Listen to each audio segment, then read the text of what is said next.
Hi. So I am Gladys Mitchell-Walthour, and I would like to welcome you all to this Friday presentation. We are very lucky to have with us Marcelle Decothé. Marcelle, I am so sorry if I mispronounced your last name. Please feel free to correct me. But Marcelle is she works at the Marielle Franco Institute in Rio de Janeiro, and she is also a PhD student. And so I've had a lot of contact with her through the US Network for Democracy in Brazil, and I was extremely impressed with all the work she's doing at the Institute. But then she also told me about her research. And when she told me about her research, I invited her to give a presentation. So whether you are watching this today or watching it in the future, since we are going to post this on Facebook, feel free to reach out to Marcelle if you have any questions, but I'm just delighted that she's here to speak with us today. So Marcelle, I am going to go ahead and hand it over to you. And then afterwards, we will have an opportunity for everyone to ask questions. Okay, thank you very much, Professor Gladys. So, hi, I'm Marcelle. First, I'd like to thank you again for the invitation, and thank you everyone who is watching us right now. I'm a Black activist from Brazil, and I live in Rio de Janeiro. So, on a periphery in Rio de Janeiro, I work against police violence, anti-Black genocide, and inequalities from my territory. I currently coordinate the political advocacy area of the Marielle Franco Institute, an organization created after the murder of Marielle Franco, a city council in Rio de Janeiro. And I'm co-founder of a movement called Favelas na Luta that fights in the favelas and peripherals of my state. I confess I am a little nervous. I apologize for my English. As you know, Brazil speaks Portuguese, not Spanish. So if you guys don't understand, let me know. So you can share the screen, Rachel.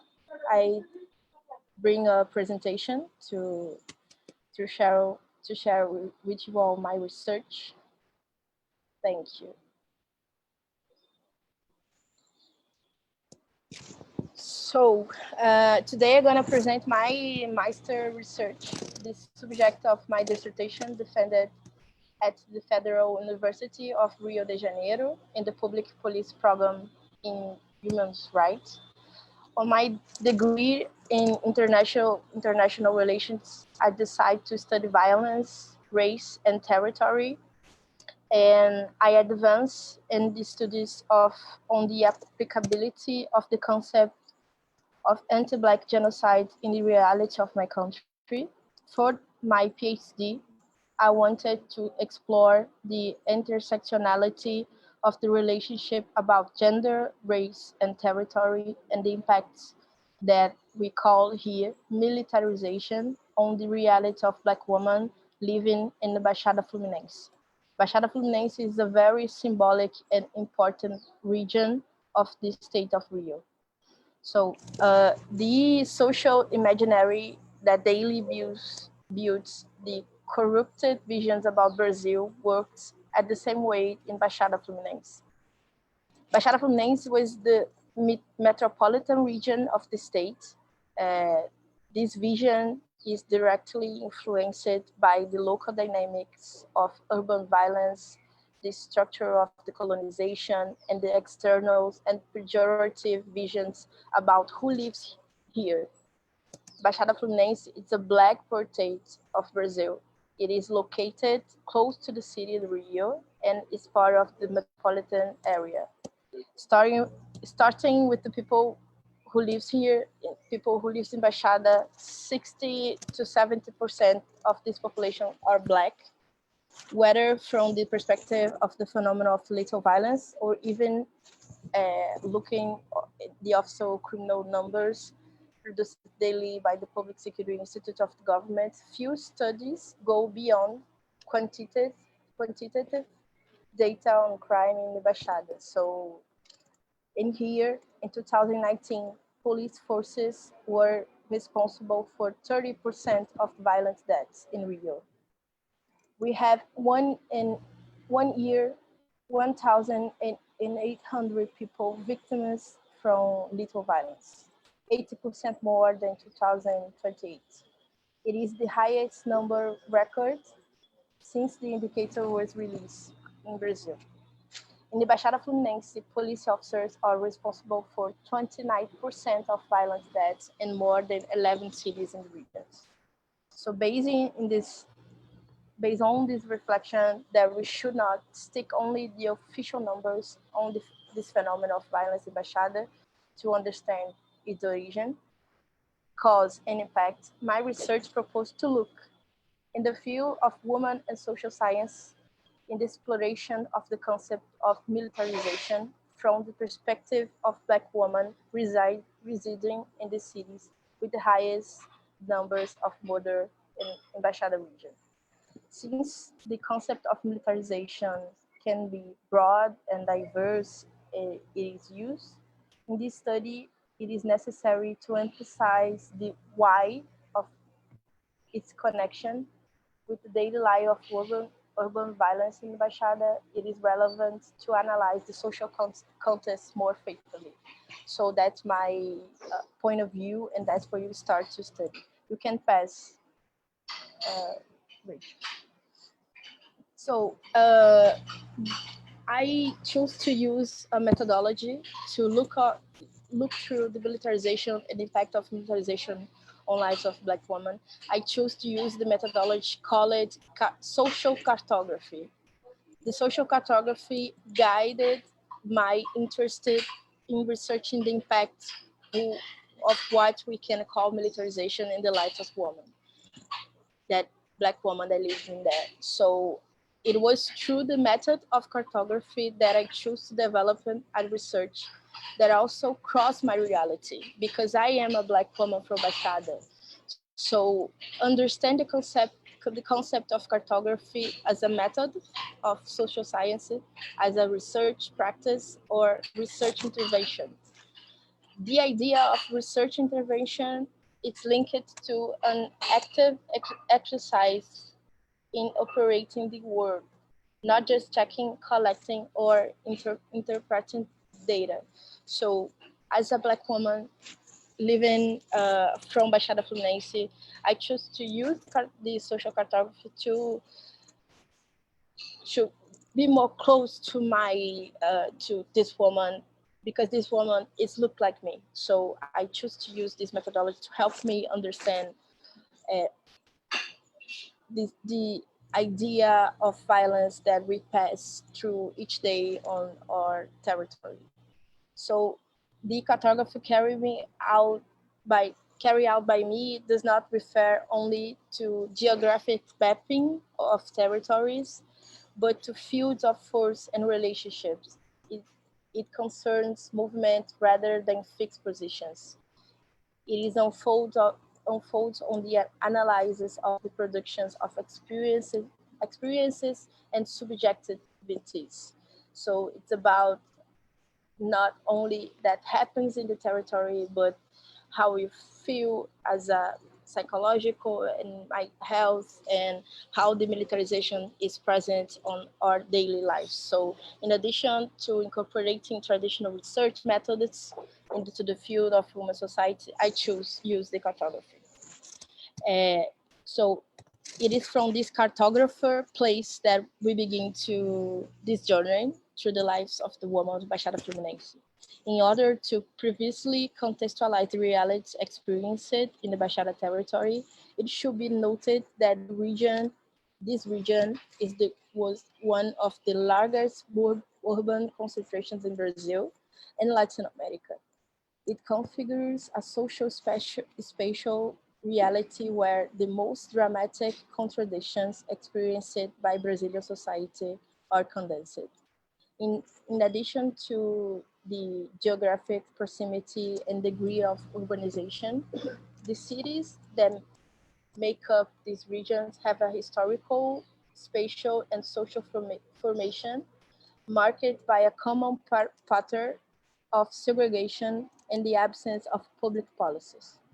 The Baixada fulfilled the role of receiving space for those who were compulsorily removed due to the process of Black urban segregation that happened in Brazil and still happen into this day. You can pass, Rachel. So, in my point of discussion, why I use the cartography and why I can be more close to this woman that I looked through and I studied together, I start to understand and start a discussion about who owns the knowledge of the world. So I start to, my reflection on the use of cartography also starts from, I understand the geopolitics of knowledge, from how we have colonization and capitalism and how they expanded the perception that only the north, the global north, is capable of producing knowledge. So I fighting against that. The importance of decolonizing knowledge and narrative production, it's very a big step. For hundreds of years, Black people in diaspora in global South have been producing research and knowledge. And if you want to know more about our social dynamics, if you want to study Brazil, you can you must to search the local Black authors to do that. So we fight against the structure of knowledge that happens in the world. It's the image of the world upside down, and how we in the global South we produce knowledge and we speak about it. So this is my reflection. We pass from there. You can change, Rachel. So, and this looking through this cartography method, it's I bring like these few steps. It's the guideline. So the first is knowing the way of constitution of the object is work together. So do not exist object. When I do the cartography, I am study with this woman, not about this woman. So we studying together, we build this research together. So it's the first step. The second, there is no neutrality in knowledge. All research intervenes in reality more than representatives. So doesn't exist the idea of neutrality in social science, and we fight against that in Brazil because the white academic in here, it's very strong and avoid us that we cannot study ourselves because we have different sorry, let me drink up.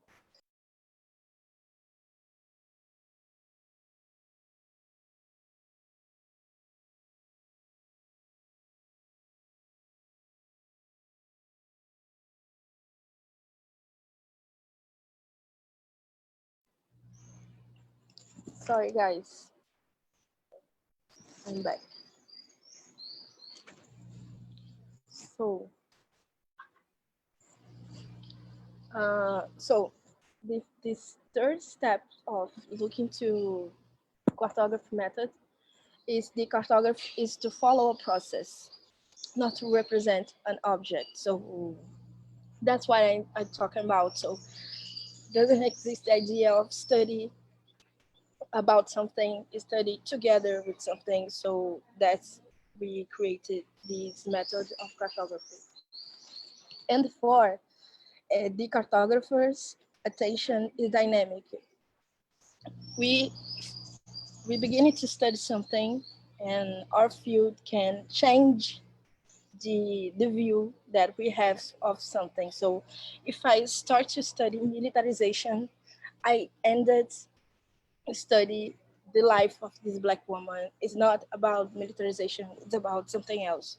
So our attention is dynamic. You can pay attention to all the stimulus that your field can give to you. You can pass, Rachel. So the results and learnings from my research. In many narratives mapped through the participating woman, the actor of state agents figured in this image of military, civil, federal police, municipal guards, and even off-duty police emerged in the imagination associated with violence related to abuse of power. The figure of policeman as a promoter of the state violence was repeatedly associated by women from Baixada. It is through this figure that state power is visualized. So when we access the state through this police force, so only the police force, because there does not exist public police in our territory. So the daily practice of violation make women associated the narrative about the state. It's an abusive power, capable of accessing in their memories the production of pain and violence in a targeted way. So when I talk about state with this woman, they associated a pain memory, and affecting why they recognize a state function and why they recognize a power and structure of power and maintenance power, etc. So it's very present of the daily, this imaginary of pain and abuse. So people, when I talk about example, why is important Black woman occupy the institutional politics is different from this woman, because when I talk about state, they associate to pain and violence. So avoid these people to access to the space as well. So from the cartography workshops, women from Baixada were able to map the presence of actors in their cities who are directly or indirectly linked to the perpetuation of militarized practice in the territory of Baixada Fluminense. They look at the dynamics of militarization represented by the presence of actors such as drug trafficking, militia, and usually began with a reflection on how broad and diverse the territory articulation of this actor in the region is. It's in the screen as a map, the map of military actors, or for this woman, the actors that bring us pain, violence, and it's very diverse. We have militia, military police, drug dealers, punishers, extermination groups, only in one territory. So it's a confused thing, and it's a very difficult you not think about how the militarization and how these actors are the center of the lives of women that lives in here. So the economic interested behind the actions of these actors, such as police and militia groups in Baixada, was also highlighted by the woman in the workshops. The practice of extortion in some districts of cities was shown through reports of the presence of gas sale, monopoly, alternative transport services, and cable TV. How these actors practice extortion in these cities. In addition to the perception of extermination groups and militia, the actions of the military and civil police in the neighborhoods of some cities in Baixada were also associated abuse of use of force by state agents. But in addition to this, it is here to try to visualize map the mapping of pain production actor. So it's about that we talk about here. It's not only one actor to produce violence. we have a lot of actors, and which has a part of this social imagination, and has a part of why this black woman cannot move, why this black woman are controlled. And it's very important to understand that, understand how works that. And it was up to research the map through the eyes of and construction of women residing in Baixada, the complexity and plurality of the impacts of what we conceptualize as a militarization. From their experiences and subjectivities, an attempted was made to briefly explore the impact of lethal violence so present in the territories through their own bodies, as well and the children, husbands, and stepchildren. Among the many historical episodes that allow reflection on the suffering that comes from experience of violence, the reference in my text about in my research are the experience of researching and being researcher. So of producing theoretical narrative that access a problematic field evidenced by the pain of living everyday negative social indicators. I choose to dialogue with Vina Dais and her study that exposed that the witness is located precisely in the imprecise space of relationship between violence and subjectivity. Reflection from the violence in the context of the partition of India in 47, the Vinadais speaks of the delicate work of self-creation, implied in the unfolding of experience of violence and reconstruction as a process that involves subjective negotiations between the individual and the possibilities of the social world. For her, the act of witnessing constitutes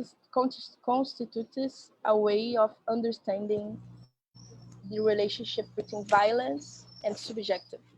So when I use Vinadais, I want to understand how the violence not only impacts directly the body of this woman, but indirectly. So it impacted all their social lives, not only the way they can or cannot leave your home and how the police enter on your home and practice violence. It's how you wake up and think about that, and you live your life through that. So I use Vinadais to understand and how we're not on war in here. We don't have a war, but in the same way, our black women are the center of this pain, the center of this connection, how these militarization actors and how they like are the center of avoid this woman to access different things because they live in these these different states, I guess. So for me, it's very important to understand that because I live as well in the territory that has different military actors. You can pass, Rachel. Thank you. So my research, and so I was told you the results and learnings, the militarization as a practice and method, because the militarization shows in the forms of gender, social control, and abuse of power, and how this social control and abuse of power, as especially of absorption to the militarized daily life. So how you live through that each day.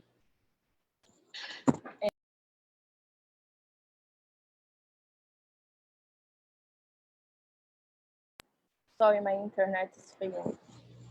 So, and absorption of the military's daily life and how they impact women's lives. So, this form of militarization is the gender, social control, abuse of power. How this in the side of daily life and how these we wake up and we go to sleep, think about that and live through that. Not only the look to a crime or something, but how you move our life. So I study a place that I know that is it's different from the area of militia. I choose my university because far away from my home, because I cannot, for me, it's a aspect of survival. So I can go outside my home, far away from my home. How my mother choose a job far away, because we cannot live through that each day, because it's very difficult and it's very strong, and how the Black families are organized and do something to be released from that. You can pass, Rachel. So it's I bring a commentary of one of the women that participate of my research. So all residents of neighborhoods with militias are hosted on the social control exercised by them. Here in Caxias, the city has a extermination group and militia. Here they drive by with a sound card saying the marginal people has no place. The marginal people, it's always Black people. They here, and they even have a Facebook page and call themselves the boatman, because they navigate across the street to took lives. So she's saying about the existence of extermination group called it boatman, and how they act in the streets of Caxias, and how they walked in the streets of Caxias, and if they located marginal people smoking marijuana or something, they shoot and they kill them. So it's a and this woman go to search the bodies after this type of stuff happened. So it's very strong, this commentary. You can pass, Rich. So some photos of the workshops that I made in my research. This woman like looking through the maps and located of the own homes, and talk about why these actor and how these actors of militarization works, and etc. You can pass.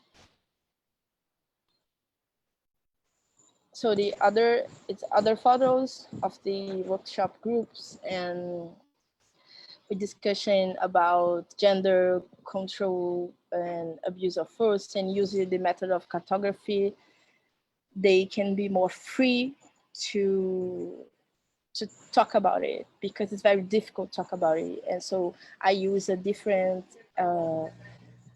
I adequated and using different tools to make them comfortable to discussion about something so hard.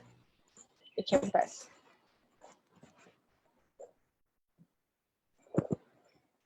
So it's the other commentary. So the cartography was a great lesson in citizenship, respect knowledge, and only opened my vision. Now we look at the city, the neighborhood where we live. We look at where we could improve it. We have the widest dimension to be able to contribute to improvements in the place we are live. So it's an example how the cartography, the method was the difference of this research, because not only mapping our pains and mapping the impact of the that we call militarization, but using the cartography to look to a different woman and see that we pass off the same thing, and this type of thing is not natural, and it's not natural. We can like searching for the structural changes, because it's not meant to be. So I like to conclude these presentations with can pass, Rachel. I like to conclude this presentation with a quote writing by Patricia Hill Collins, which speaks to many of the points mentioned in the presentation. The world around us is grow and we shrink. Our voices, which once reflected spring, are so violently silenced that we went up forgetting that we have a voice and we don't need anyone else to define who you are. So demilitarization is the center of the lives of Black women because undermine their existence. Who they gonna be, which path of opportunities exist for them, how they children gonna survive, their mental and physical health. But despite that, all this woman using different tools work every day to change, leading different transformations, local transformation in our own territories. So I guess it's that. I don't know if you guys understand all, but it's very complex to understand. But so I'm here to any questions. Okay, so thank you so much, Marcelle. I have some questions as we wait to see if other people have questions. So I'm not sure if you are familiar with Jamie Alvis's work. He has a book called The Anti-Black City, where he's looking at this question in Sao Paulo. And in his, of course, he talks about the role of Black women. But what I really like about your work is that Black women are the center. Like that is what the work is on. And so the question that I have is related to, because basically what you're talking about is necropolitics. So how does necropolitics look different when we are only thinking about Black women? And I could see some of that in your work where you were talking about is so strong. It shapes basically every aspect of Black women's lives, especially when you were talking about how people may work, you know, far away from where they live because they're trying to prevent just being in a space that is so violent. So that's my question is, can you talk a little bit more about how necropolitics is different when we are only focused on Black women and not just talking about Black people in general? Okay, I guess the first is because when we discussed a lot about necropolitics. Necropolitics in Brazil, it's a theory very used by like activists and around the world. But for me, because it's very easy, you look through this reality and associate of this theory, but it's very difficult from people who lives in there, Black women, recognize it that we are the center of this death politic. And for me, it was more important to bring this, to open this space, give the cartography, and let them by ourselves like understand that. So it's a politics of that. It's not natural. It's a necropolitics. It's necropolitics, but I choose not use the theory because it's a theory and a lot of people talk about it. But this Black woman who is a maid, live in Baixada, took the train every day, lost her child for violence. They not seen, they not look, they not understand what we live. So for me, it's very important to talk about necropolis, not saying it's a necropolis, and in the end, like shows to them that exists, and it's difficult, but we can change. We can change when you look like it's collective. It's happened all around the world, and it's the same of your neighborhood, and you look through different women and see through to her, and it's very important for me. Was about that. My research is about, because when I enter in the academic and I enter the Black movement, we know what we're talking about. We know and we produce, but these people do not know where they live. They not know they are slaves, and we can so they can like for themselves to understand why it happened, and they don't. So I don't know if I answered you, but I Okay, my other question, for those here, feel free to type your question in either in the chat or in the Q&A. But the second question I have, so in the beginning of your presentation, you talked about basically knowledge production and the fact that many white academics in Brazil, but also in the North and other countries, right, often are those who are studying people, as opposed to what you said, studying people or studying with people. I wanted to know, what is the role or responsibility of researchers outside of Brazil? What is their responsibility, right, to not repeat this? And so I know there are people who have been doing collaborative work.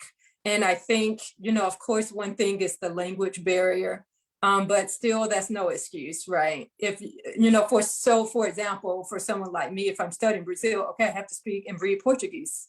Like that's it, like that's a requirement. Otherwise you don't have access to all of the Black knowledge production. So for researchers in general though, what would you say is their responsibility so that people don't keep, you know, reproducing this unequal relationship of who gets to tell those stories? Yeah, it's a very important, it's a big responsibility because how work, so in levels. In Brazil, we say it, the Black activists and people from favelas, we are not only access to university, but I am PhD. A lot of Black women are in PhD and master, and we like producing knowledge. And because that, we want to participate the creation of public policies. We want to talk about it. We need to talk about it our own lives. When in terms of global levels, it's very important to understand that the what's happening in Latin America, the militarization, the war on drugs, is responsible for the North big countries like US and Europe, and how these geopolitical things worked, and the history of colonization and the world. So it's very important you, because the vision, the narrative, the money, the capitalism, how it works, and how we receive donation, how we receive, like, example is the pandemic, how we cannot receive, or we receive the, how did I say, vacinas, Gladys? Vaccines. Vaccines, yeah. So it's an example where the vision outside determines how, what these countries and the South can or not can receive another opportunity. So it's very important to research outside Brazil, do the work together of people who are studying here, open opportunities to Black activists, access to other space, and the language, it's a big barrier for us, but exist things that you can do and to change that. So it's very important to understand, because we can change the vision of Latin America of violence and how we are I am it's a flourishing here, but not only flowers exist in Brazil. I can it's important to say that because Brazil has a lot of things. There's a lot of Black Brazilians are doing a lot of things in politics and academics and science and technology. So it's very important to say that.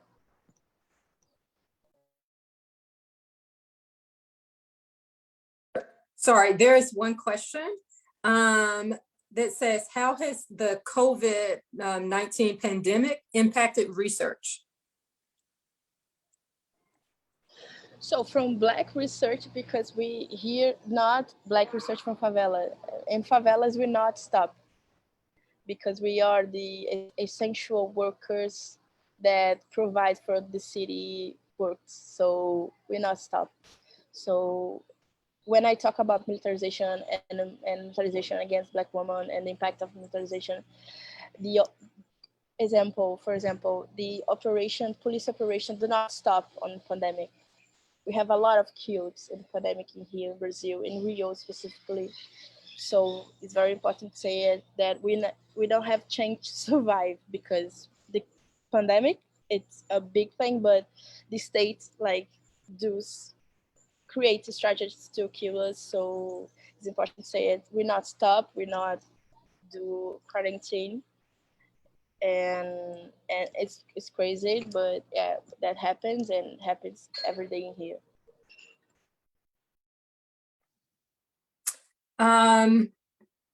Thank you, Marcelle.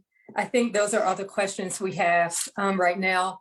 But again, I am so happy that you are doing this work. I know it's really hard work. And I really look forward to meeting you in 2022. And I hope that we are able to continue this collaboration, especially the one we talked about earlier of having some Black Brazilian activists to come here to the US to meet with people, because I think through those type of exchanges, that's when you start breaking down all of these barriers that you were talking about, in terms of, you know, knowledge only going one way, or people knowing about activism. There's more people now that know about activism in Brazil, because it's just like so blatant, and what's happening there is so blatant. But I think when you have kind of that personal relationships and exchange with people, then you break down a lot of those barriers. So thank you again. I wish you the best in doing all of this, you know, excellent work. And thank you for all the excellent work you are doing at the Marielle Franco Institute. Thank you for those who showed up today. And thank you for those who end up watching this later. So thank you, Marcelle. Thank you again. Thank you, Gladys, Rachel. Thank you very much. All right. I see you soon. Okay, bye. Bye.